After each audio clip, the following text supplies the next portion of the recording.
전번에 미국 갔을 때 김정은의 수석 대변인 소리를 들었던 문재인요.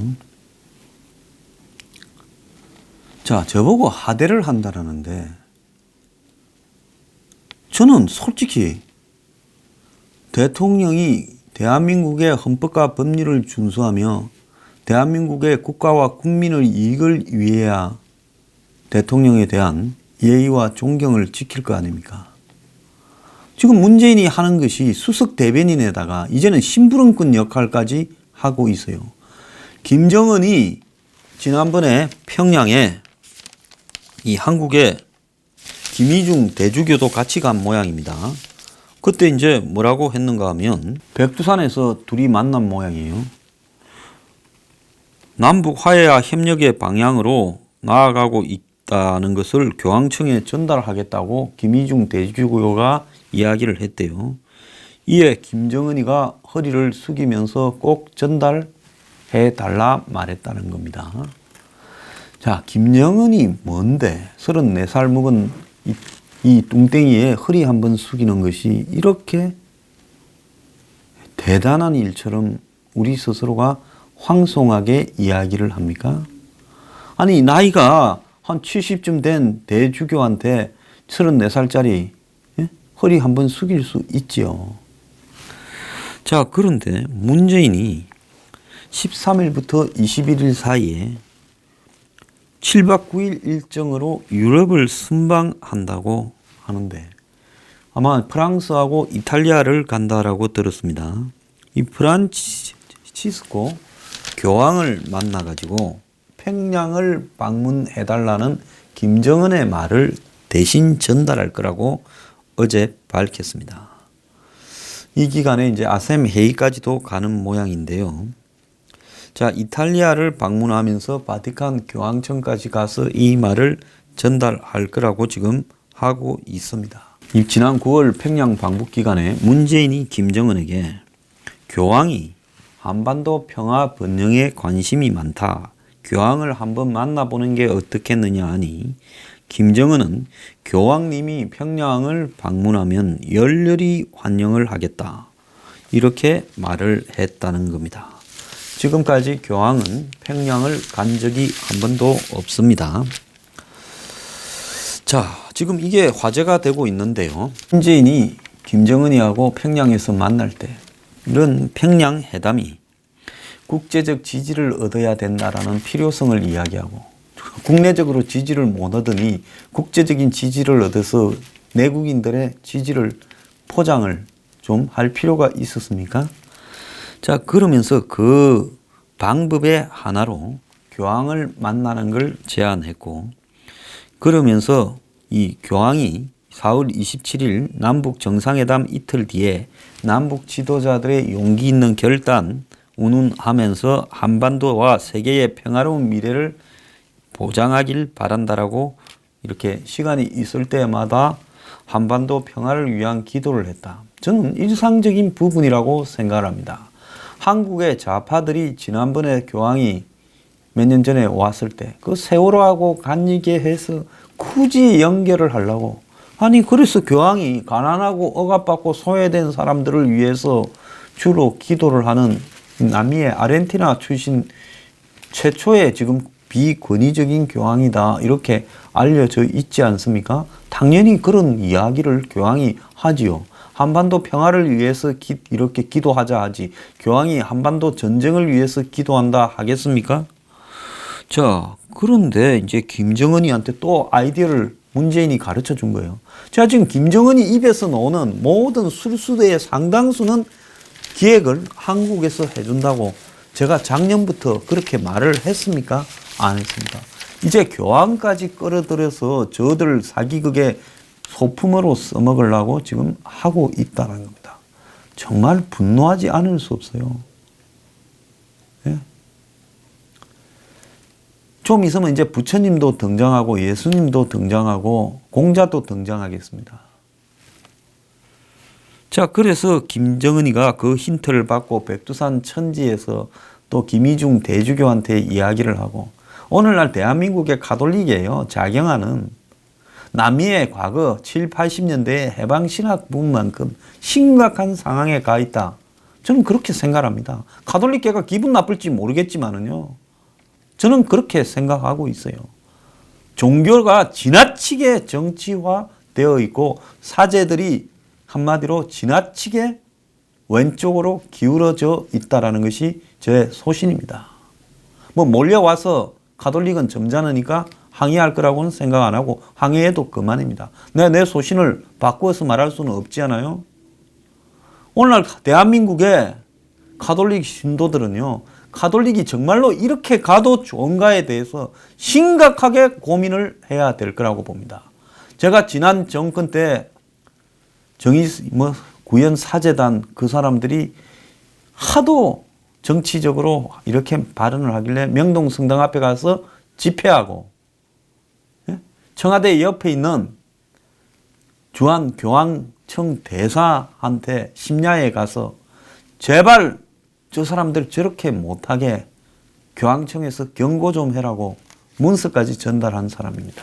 그러니 대주교가 김정은이한테 했다는 말이 김희중 대주교가 김정은이 스위스에 유학도 오래 했으니 관광의 중요성을 잘 알 거다. 북한의 자연경관이 수려하니 스위스의 경험을 살려 관광 사업을 하면 번창할 거다. 이렇게 말을 하고 김정은이가 웃으면서 고개를 끄덕였고 그 연장선상에서 김희중 대주교가 남북이 화해와 평화의 방향으로 나아가고 있다는 것을 교황청에도 알리겠다 하니 허리를 굽벅 숙이며 꼭 좀 전달해 주십시오라고 이야기를 했고 그리고 이 김 대주교는 한겨레와 통화에서 엊그제 북한에 다녀온 뒤 지난주 교황청에서 교황을 만나 남북 관계에 대해 말을 드렸다. 개인적 생각으로는 초청하면 교황님이 가실 거라고 생각한다.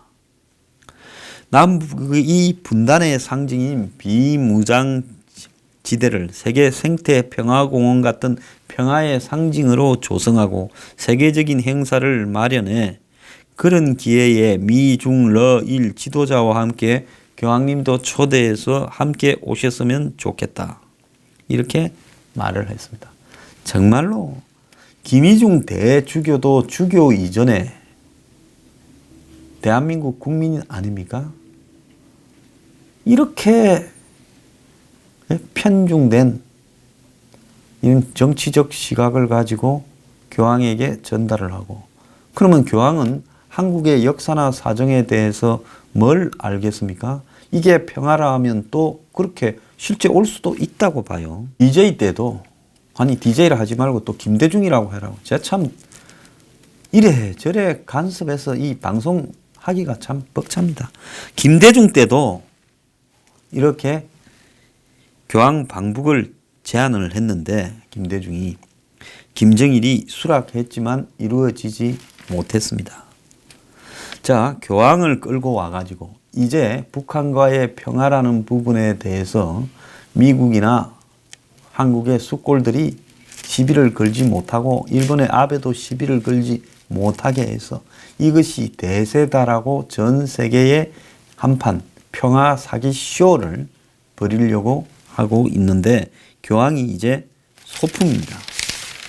교황이 지금까지 평화의 중재자로서 남북 대화를 수시로 지지해왔다.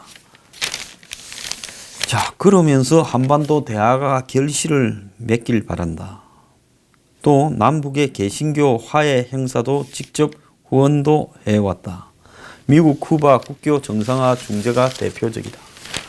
자, 교황이 저는 이번에 교황은 과거에 좀 엄엄하게 보이던 권위적인 교황에 비해서 서민적이고 대중적이다. 또 없는 사람의 고통을 잘 이해한다는 건 인정을 합니다. 또 그런 만큼 이 사람의 출신이 남미 아르헨티나인 만큼 또 다른 측면에서 봤을 때는 이 좌쪽 어떤 이런 견해와 사고 이런 부분에 조금 기울어져 있을 수도 있다라고는 보고 있습니다. 그런데 교황이 이러려면 교황청은 과거에 나치 히틀러 시대에 교황청이 히틀러에 협조했다라는 의혹과 더 나아가서 마피아하고 결탁되었다라는 의혹들을 생각을 하면서 좀 부끄러워해야 된다. 저는 그렇게 보고 있습니다. 2차 대전 때 히틀러 나치와 교황청 간의 거래가 굉장히 심각한 정도였다. 더 나아가서 이 나치가 패망을 하고 SS 진위대 간부, 이번에 그 영화도 나왔지만은 오퍼레이션 피날레라고 이 아돌프 아이히만 같은 홀로코스트에 개입했던 그런 주도자들이, 또 맹겔레 박사라든지 이런 사람들이 다 남미로 도망을 가는데 이 사람들의 탈출 루트에 가톨릭 조직이 개입되었다라는 설도 상당히 깊숙이 나오고 있습니다. 그때 가톨릭은 이 공산화 부분에 대해서 나가야 된다. 이 소련의 공산화를 보면서요. 그러면서 이 반공을 기치로 된 나치와 상당히 가까웠다. 심지어 39년부터 58년까지 교황 재임을 했던 비오 12세 같은 경우에는 독일 나치 정권과 유착되었다는 의혹이 계속 제기되어 왔습니다. 교황청은 그게 아니라 오히려 수천 명의 유대인들의 탈출을 도왔고 바티칸에서도 숨겨주었다라는 이야기도 있지만은 지금 대체적으로 우세한 설은 교황청이 가톨릭이 나치와 아주 긴밀하게 협조했다라는 겁니다. 그래서 현 프란치스코 교황이 자기 재임 기간에 이 의혹에 대해서 끔찍하게 민감한 문제지만은 비오 12세라는 나치 때 교황이 이 문제가 전적으로 조사돼야 된다고 유명한 유대인 랍비가 교황을 만나고 이야기를 했고, 그가 지금 감추어진 문서들을 열 거라고 생각한다 하는 이야기까지도 했습니다. 자, 그래서 비오 12세 교황, 즉 나치가 집권하던 시기에 그 교황과 관련된 의혹은 지금 수십 년간 지속되어 오고 있습니다. 이 사람은 39년에 교황이 되었는데 이탈리아 파시스트 무솔리니와 이 나치 히틀러에 협력했다라는 논란이 계속되어 왔고, 또 그가 유대인의 홀로코스트 학살을 방조했다라고 이야기도 하고, 자, 그러면서 이런 것들을 캐려고 하는 학자들을 바티칸이 나서서 막아왔다는 겁니다. 그래서 이런 의혹은 99년에 영국 작가 존 코넬이 히틀러의 교황이라는 책을 펴면서 본격화되었는데요. 이 비오 12세가 이 책에 반유대주의자고 유대인 학살에 대해 알면서 침묵을 했다라는 것을 주장했습니다. 물론 교황청에는 유대인의 구세주였다, 당시에 정반대의 주장을 하거나 그런 부분에 대한 내용도 있습니다. 그렇지만 현재 더 우세한 설은 나치와 파시스트들에게 교황청이 협조했다는 거예요. 그래서 2차 대전 중에 교황청이, 그리고 또 중립국가 스위스, 교황청의 근위병들은 스위스 사람이 하잖아요. 그러니까 교황과 이 스위스가 이 나치에 협력을 하면서 금전적 이득을 취했다라는 이야기도 나오고 있습니다.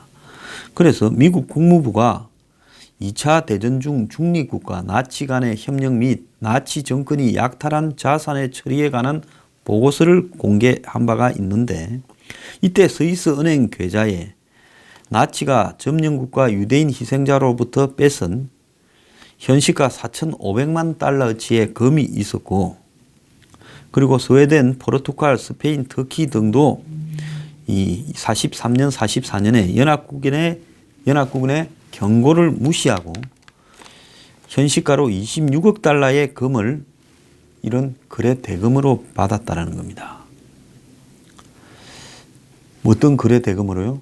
나치하고 이 나치의 무기 제조용 철광석이나 각종 재료들을 제공을 하고 나치한테서 금을 받았는데, 그 금이 결국은 이런 유대인 등으로부터 뺏은 거 아니냐. 그런 이야기가 있었습니다. 그런데 이 보고서에는 교황청 관리들이 친나치 국가인 크로아티아 우스타시아 정권 소속 전범들을 은신시키는데 대량 학살 희생자로부터 약탈된 금을 사용했고, 교황청 산하의 한 대학이 탈출을 위한 비밀 활동과 지하 조직 센터였다는 거죠. 이 크로아티아는 당시 유고슬라비아의 이 파르티잔, 즉 주로 이 좌파들이 이 나치와 싸울 때 나치 편에 서서 우스타시아라는 조직을 운영하면서 협조했지요. 그래서 크로아티아가 이 2차 대전이 끝날 때쯤 수도 자그레브에 당시 세르비아인들이나 유대인들을 대량으로 학살을 했는데 이 사실도 교황청이 알고 방조했다라는 이야기가 있습니다. 교황청은 지금 바티칸 은행을 소유하고 있는데 여기에 예치 자산이 60억 유로가 있다고 하고, 연례 보고서에 거래가 이루어지지 않은 3,000개의 계좌가 있고 교황청 관계자와 직접 관계가 있는 400개의 계좌가 있었는데 이걸 폐쇄했다고 이야기를 했습니다.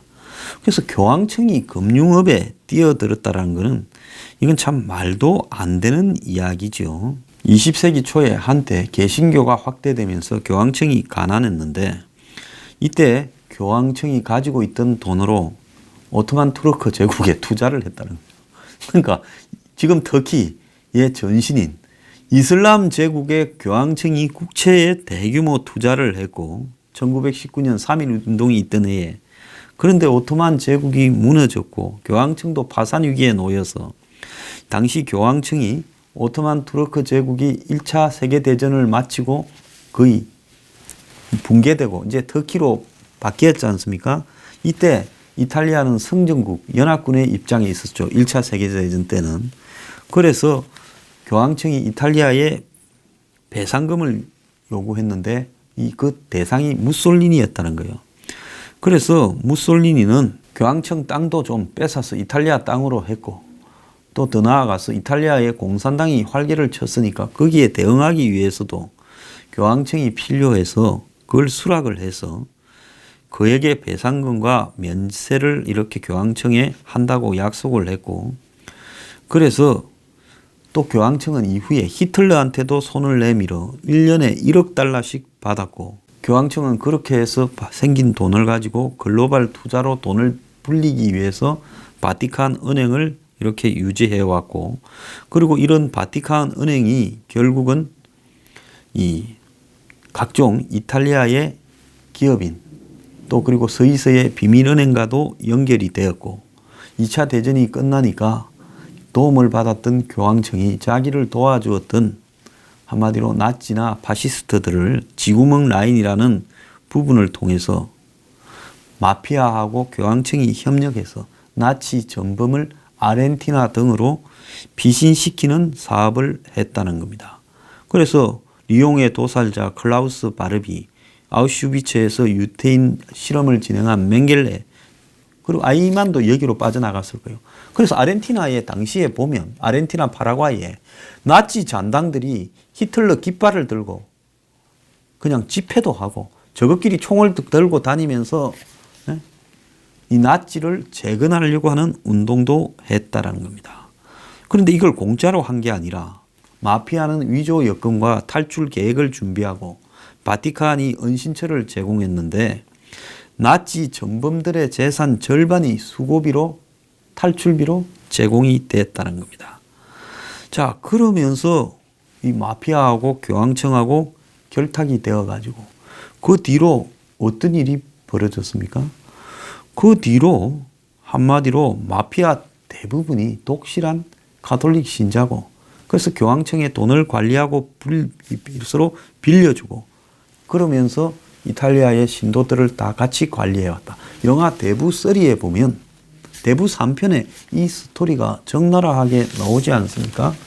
제가 이 이야기를 굳이 길게 하는 이유는 뭔가 하면 교황청이라 해서요 항상 옳고 바른 일을 한 게 아니라 과거에 정말로 이 대량 학살을 한 파시스트들과 또 이탈리아의 조직 범죄자들과 결탁을 해서 이 종교의 신성함의 오명을 지금까지 이렇게 해왔습니다. 근데 그걸 지금까지도 인정하지 않고 있고, 그나마 이 교황이 와서 그런 것들을 밝히고 규명을 하겠다 하지만 이 프란시스코 교황도 그거 못할 거라고 봐요. 그걸 다 깠을 때요, 성당에 가서 돈 낼 사람이 얼마나 될까요? 그렇기 때문에 이제 김정은을 만나면 나치와의 협력, 무솔리니와의 협력 이어서 마피아와의 협력에 이어 이제 김정은 문재인에 대한 협력으로 이어지면서 교황청의 오명의 역사에 대해서 이제 최종적인 방점을 찍을 거라고 보고 있습니다. 대한민국의 가톨릭 신자들요, 흥분하고 분노해야 되고요, 이렇게 되어서는 안 된다고 목소리를 높여야 되고, 교황청은 정신 차리기 바랍니다. 신의 이름으로요, 김정은이 그와 그의 아버지, 할아버지가 저지른 학살과 반인권, 그리고 시대를 거스르는 범죄, 그리고 인륜을 거스르는 그 학살, 이런 부분들을 교황이 가서 털어주고 김정은을 평화의 사도로 사면을 해줘서 김정은의 노벨 평화상을 내년에 타는 모습을 이렇게 보여야 되겠냐는 겁니다. 지금 문재인은 확실히 내년에 노벨 평화상을 김정은과 같이 타는 부분을 노리고 있다고 보고 있습니다. 자, 이런 거를 용납해서는 되겠습니까? 절대 안 되죠.